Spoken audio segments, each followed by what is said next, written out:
The Witch's Tale.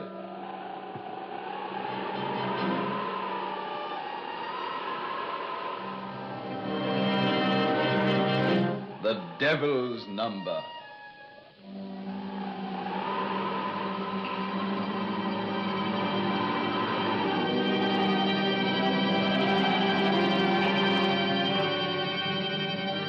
Fascination of the eerie, weird, blood-chilling tales told by old Nancy, the Witch of Salem, and Satan, her wise black cat.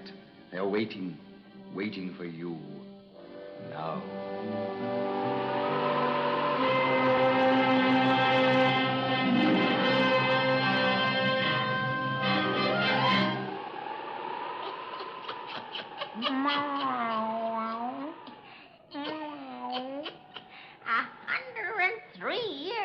I be today. Yes, sir, 103-year-old. Well, Satan, me and you plan to spin these folks a pretty little yarn tonight. That's right, Satan. In this merry month of May, the 13th falls on a Friday. And everyone had better keep their fingers crossed, because Friday the 13th is 2 unlucky days rolled into one. You said it, Satan. The only persons who ain't got nothing to fear on Friday the 13th is them whose birthday it is. Anything they do then'll be tended by good fortune.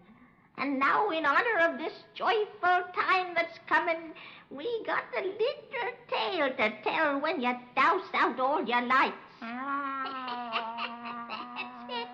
That's it. Make it nice and dark and cheerful when you hears our bedtime stories. Now draw up to the fire and gaze into the embers.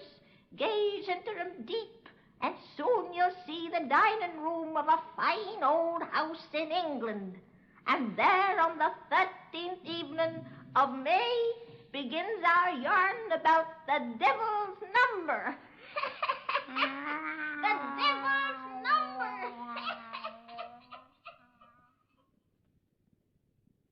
Can I have Peters serve you with another glass of port, Mrs. Oliver? Oh, no, thank you.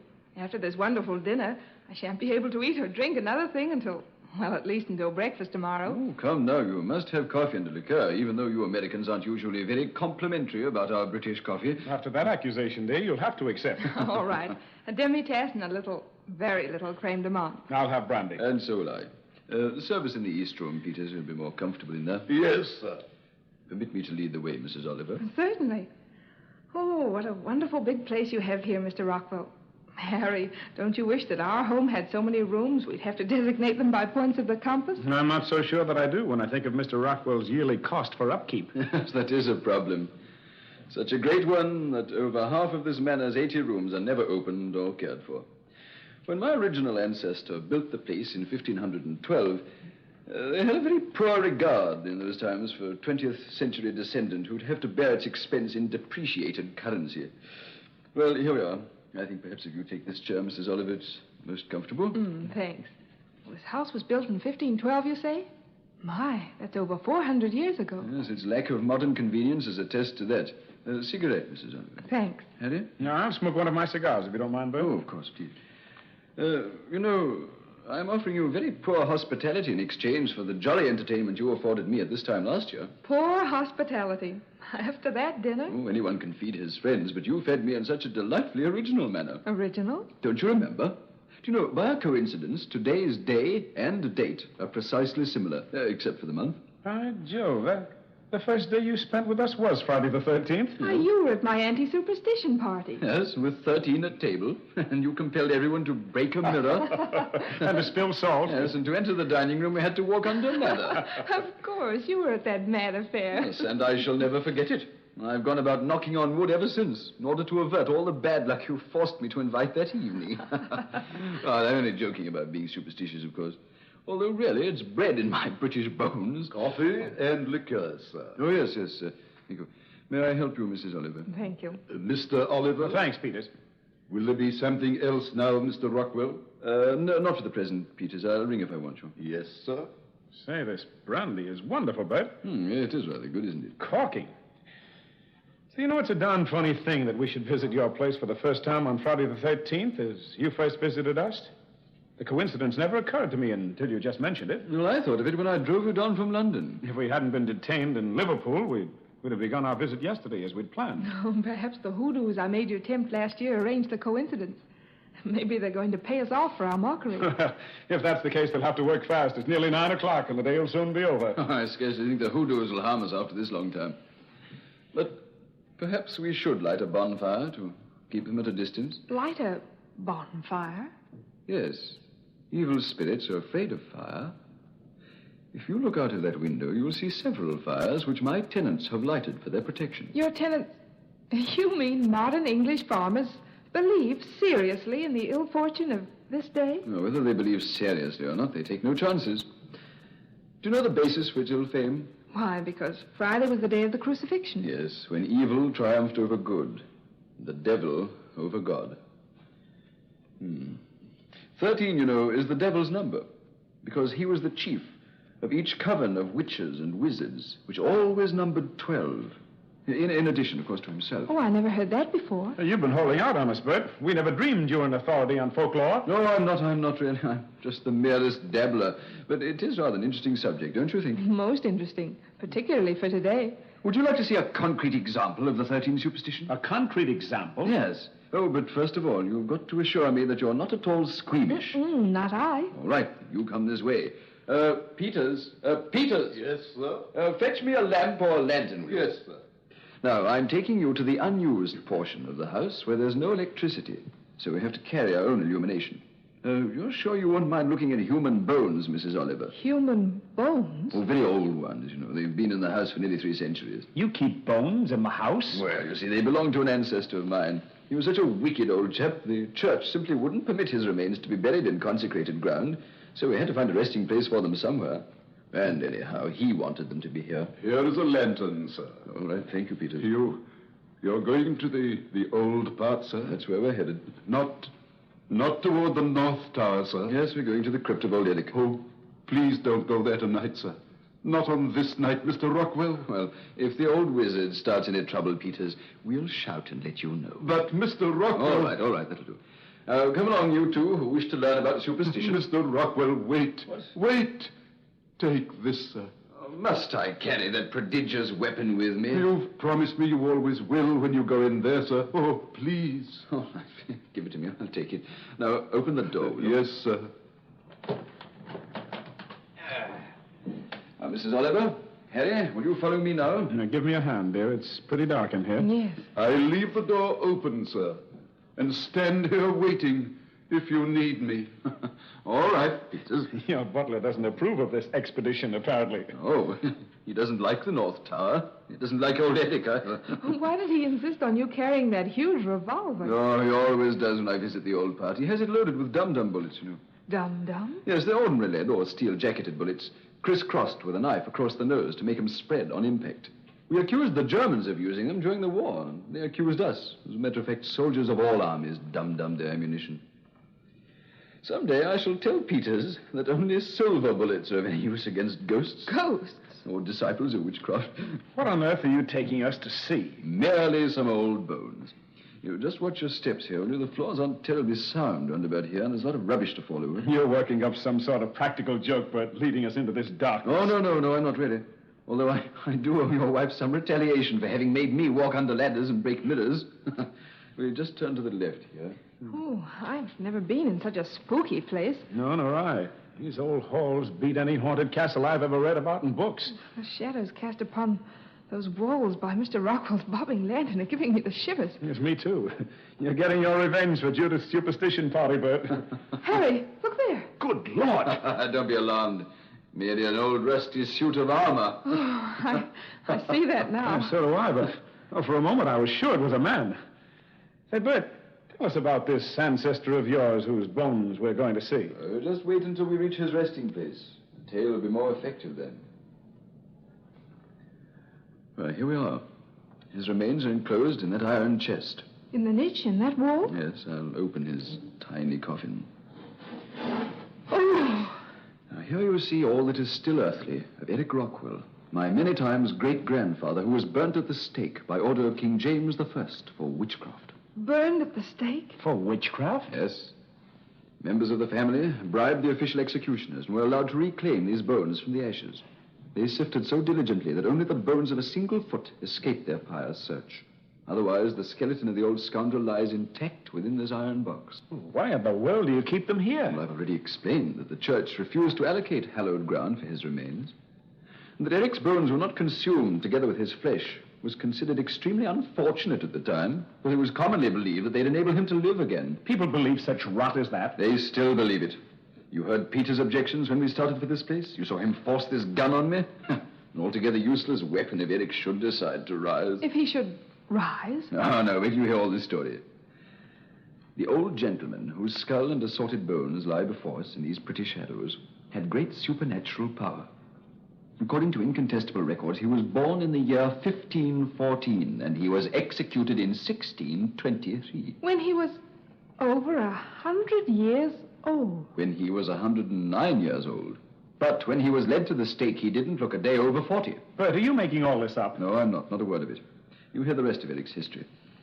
At his trial, it was proven that he'd murdered no less than 8 young girls. He'd murdered? Yes, for their blood, which he used as ingredients for a sort of rejuvenating elixir which enabled him to defy old age. Oh, that's crazy. Yes, I know it's crazy, but according to the records, it worked. Oh, but how? Well, that the judges didn't learn. They did learn how he lured young women to this house so that they might later become his victims, however. You know, it seems that he in some way managed to secure 13 drops of their blood, after which they became his slaves and just did whatever he wished. 13 drops of blood. Yes, the devil's number. The number which makes people fear this day, even in a so-called enlightened age. After Eric had secured that small amount of blood, the girl became his slave. He took her to his laboratory, which still exists as he left it on the floor above us. As a matter of fact, the old villain was probably merely a first-class hypnotist with a wide sadistic streak. And he makes a good story for Friday the 13th, doesn't he? Yes. Oh, but why do you keep his awful bones in your home? Well, the old boy is said to have remarked before his death that if his bones weren't collected and kept in Rockwell Manor, and that if his laboratory and implements weren't preserved intact, that the house would be destroyed. The foolish believe he had a purpose in that command, some idea of resurrecting himself from the dead. Mad story, isn't it? I'll say it is. Close that ghastly chest and let's go back where it's light. Yes, I'm all for that. I brought you here for a ghostly thrill, and I'm jolly well giving myself the shivers. Oh, don't close the chest yet. Hold that lantern so I can look. Dear, I never knew before that you possessed a morbid streak. Oh, I didn't either. Those bones, that grinning skull, they fascinate me. You're bearing out the legend, Mrs. Oliver. Old Eric was noted for fascinating women. But I'll close the chest now, if you don't mind. We'll go back. Yes, dear, I'm ready for another glass of Bert's brandy. Oh, wait, please. Let me close the chest. If you wish. Oh, Dear. But what's wrong? I cut my finger on that rusty iron. Oh, hold that lantern here, Bert. Sure. Oh, your finger's bleeding, I see. Yes, I'll bind it with my handkerchief. Oh, don't bother. It's just a scratch. Good Lord. Bert. What's the matter? Her blood has fallen on that skull. Well, why should that make... All right. Just count those drops, Harry, will you? I make 13. The devil's number. 13 drops of blood on the wizard's skull.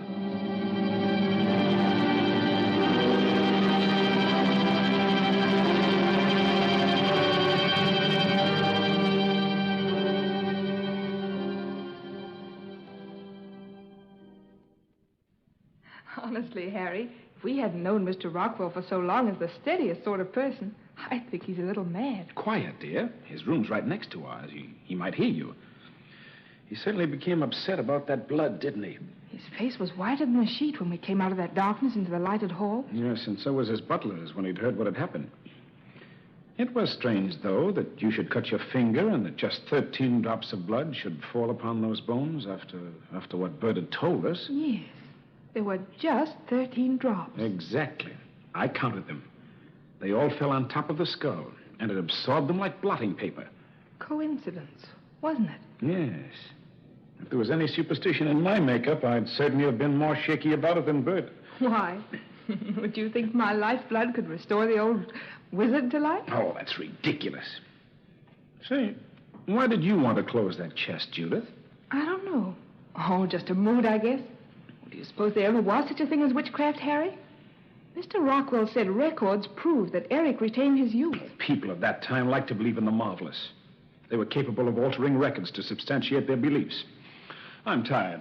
Let's go to bed, dear. All right. I'd better remove the handkerchief you bound around my finger and wash it before I take off my dress. Don't want any bloodstains on this new gown. I'll put some iodine on the cutter. I imagine there's some in the bathroom. Harry. Hmm? Oh, this is funny. What's that? There's no blood on either my finger or the handkerchief. No. Not the slightest stain. And yet the cut was bleeding profusely when you bound it. Well, let me see. Look. That is funny. Well, the wound seems to have closed after those 13 drops. Evidently. What another coincidence, isn't it? Well, the cut is a tiny one. It's not remarkable that so little blood flowed from it. Harry, there's still another coincidence that I haven't mentioned to you. Well, what do you mean? When I reached out to close the lid of that chest, it fell upon my hand before I even touched it. Before you touched it? Yes, it seemed to leap at me. Oh, now, look here, Judith. You're not letting Rockwell's story of that old sadist affect your good sense. You're not beginning to believe that there's anything supernatural behind this trifling accident. Oh, no, of course not. Well, I'll take off my dress and we'll go to bed. Yes, we'd better. Bert's servants will be calling us for breakfast at 7. Look out this window. The farmers are still keeping their bonfires to drive evil things away. Yes, the idiots. For hundreds of years, they've believed the powers of hell are strong on this day of the devil's number. For hundreds of years, people believed that the world was flat. Well, now we only believe it's round. We can't really prove it. Dear, what's the matter with you? Oh, this huge, spooky old house, I guess. And this old country. Oh, I'm being silly. Unhook my dress. I should say you are being silly. Here, hold still. What's that? What? Outside in the hall. Listen. Sounds like footsteps. The footsteps of a lame man. Yes. Oh, it stopped outside our door. I wonder who... Hey, I haven't seen any lame servants about the place. Oh, now the steps passing on. Well, why should they have stopped here? I'm going to see. No, don't open that door. Judith, let me go. Don't open that door. What's the matter with you? Those steps came from down the hall, from the tower where we saw that chest of bones.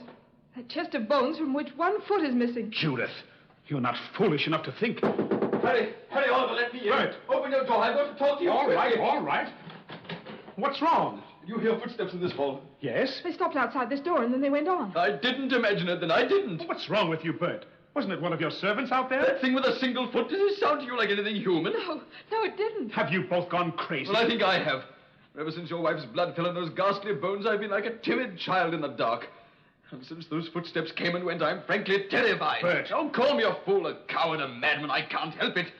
I've got to see what was walking in this hall. Bert, come back here. He's running towards that tower. Oh, the man's out of his mind. Oh, you've got to stop him. That's where those footsteps came from. Well, the footsteps won't hurt him, but he's liable to fall through a hole in those rotten floors without a light. Yeah, I'll get him. Oh, Harry, don't leave me. Oh, nothing's going to hurt you, darling. Stop thinking of impossible ghosts and call the servants. Tell them to bring lanterns. I'll never be able to find Bert in this infernal blackness. Bert!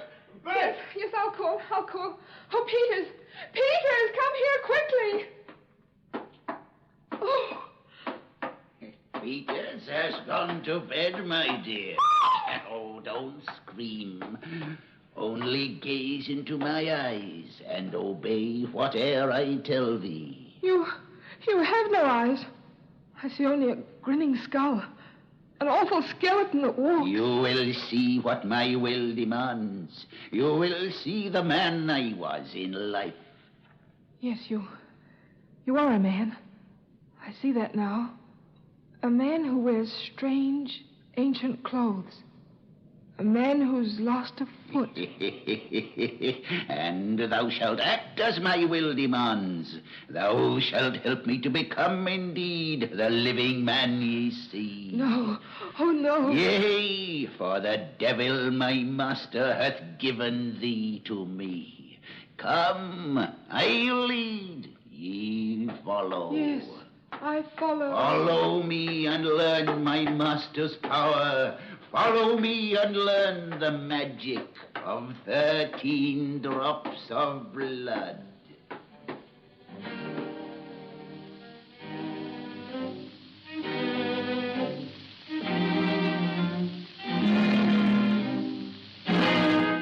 Those bones bones are missing from their chest, Harry. They're gone. They're gone. One of the servants has removed them, I tell you. Someone is playing a practical joke. No servant here would touch the wizard's bones. You saw how Peters acted when we only meant to look at them. Those bones are gone because the legend is true. Because your wife's blood has brought that monster back to life. Stop that or you'll make me as crazy as you. Leave me out of this darkness. I've got to see Judith. I've got to know that she's all right.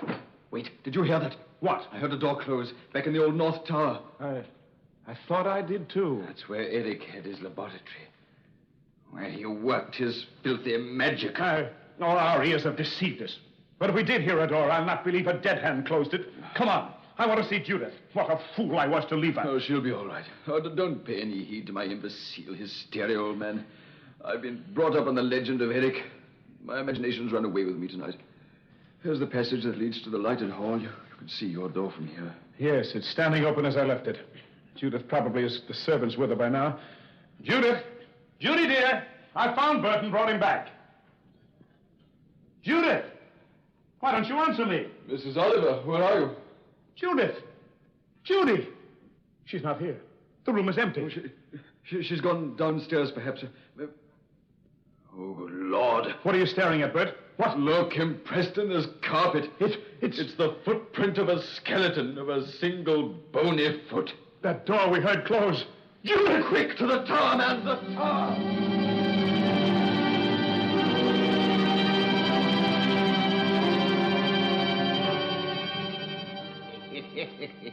We have little time to waste, my dear. Soon thy husband and the present master of this house will note thy absence and seek thee in this laboratory. But there is time enough for that which thou wilt do. What must I do? First, thou must prepare an altar to my master. For fear of my curse, they have left this chamber quite unchanged. In the scroll work of yonder wall, thou wilt feel a carven serpent. Press its head. I press. And a panel opens. Put thy hand inside and draw forth 2 black candles. Black for the worship of my master. Place them here and here upon this wooden table. They are placed. Now from the secret cupboard, take a tinder box and light them. My hands, O Satan, are still useless for thy work. They are the hands of the dead, and have no strength or power. But thou hast restored my will, and hast given me this woman for my hands. Soon by her death, thou shalt give me back my life. The candles are lighted. Bring forth yon earthen basin now, and the flask that lies beside it. Unstop the flask, and pour its content in the bowl. It is the holy oil of hell. The oil is poured. Place it here between the candles. Now from the cupboard, take yon keen-edged knife, and with it in thy hand, recline upon the altar thou hast made. Lie upon this table. Yea, thou art to be the sacrifice. Judith! Judith, Mrs. Oliver! Thy husband comes, but he will be too late. That door is strong. Harry, the door's locked. Are you inside there? Judith! Judith, answer me! Answer not.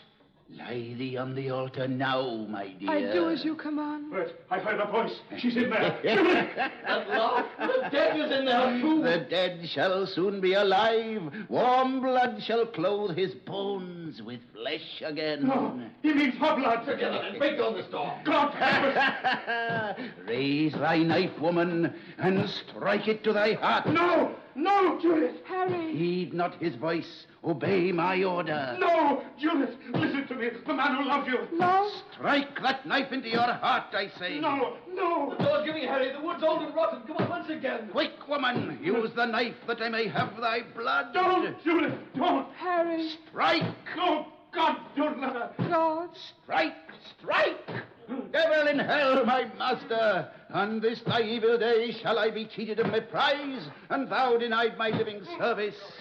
Satan, lend power to my long-dead will. By the 13 drops of blood thou didst give me from this woman, make her give me now all that flows within her veins. No! Oh, I call on hell! Strike, woman, strike! I obey. Judith! Strike quick! I strike. Stop her!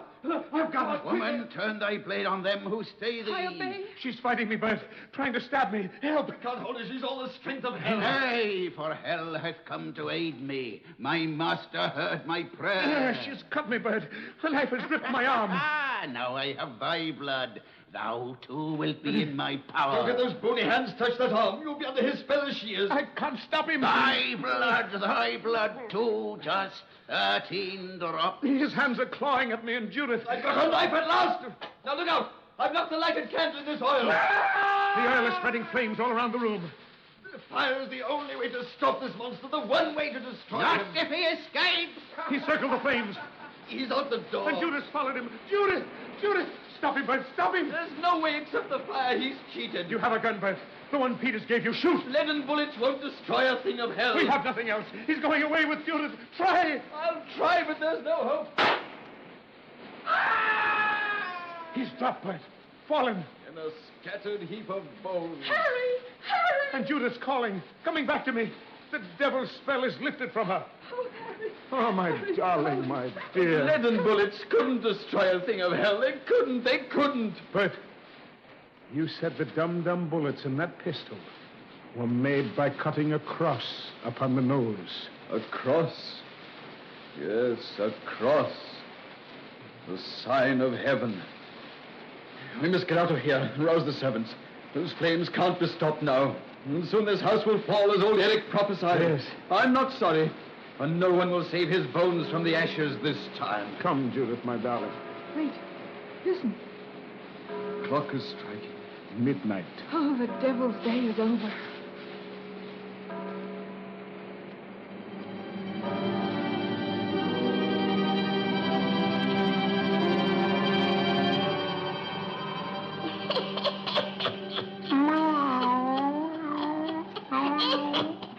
Well, that's the end of that then, Satan.